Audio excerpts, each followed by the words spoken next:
Menteri Keuangan Sri Mulyani Indrawati kembali menjadi sorotan publik setelah isu pengunduran dirinya dari Kabinet Merah Putih beredar luas di berbagai media.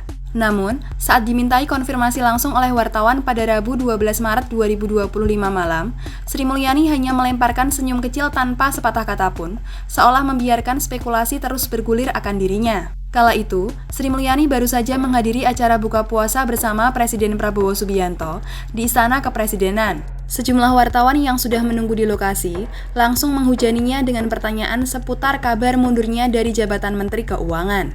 Namun, alih-alih memberikan jawaban tegas, ekonom kawakan yang telah menjabat di 3 era kepresidenan itu memilih diam, hanya tersenyum sembari melanjutkan langkahnya. Sri Mulyani hanya menyebut bahwa pertemuannya dengan Prabowo saat itu hanya membahas laporan kinerja anggaran pendapatan dan belanja negara atau APBN. Namun, tak sedikit yang menduga ada perbincangan lebih dalam yang terjadi antara keduanya, terutama terkait spekulasi pengunduran dirinya.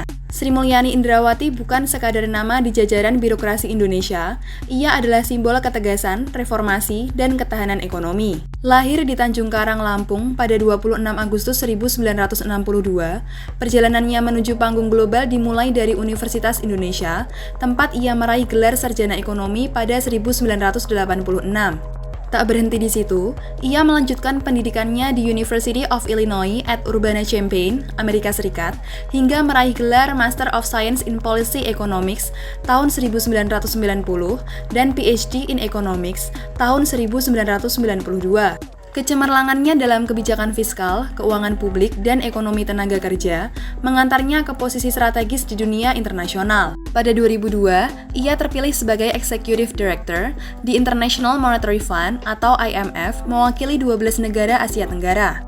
Karirnya kian bersinar ketika pada 2004 ia ditunjuk sebagai Menteri Negara Perencanaan Pembangunan Nasional atau Kepala Bappenas sebelum akhirnya menduduki kursi Menteri Keuangan pada 2005. Di bawah kepemimpinannya, ekonomi makro Indonesia mengalami stabilisasi, kebijakan fiskal tetap prudent, serta kepercayaan investor semakin meningkat. Reformasi Kementerian Keuangan yang ia pimpin menjadi salah satu tonggak penting modernisasi birokrasi di Indonesia. Berkat pencapaiannya, ia dinobatkan sebagai Menteri Keuangan Terbaik Asia tahun 2006 oleh Emerging Markets Forum dan meraih berbagai penghargaan prestisius, termasuk masuk dalam daftar wanita paling berpengaruh di dunia versi Forbes.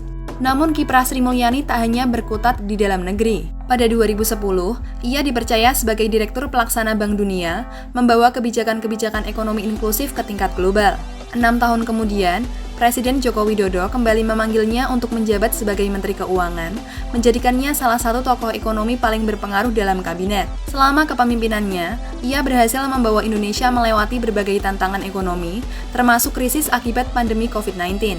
Tak heran jika berbagai penghargaan terus mengalir kepadanya, seperti Finance Minister of the Year East Asia Pacific yang diberikan oleh Global Markets pada 2018, 2019, dan 2020. Tak hanya di ranah pemerintahan, Sri Mulyani juga aktif dalam berbagai organisasi global seperti World Economic Forum dan UNICEF.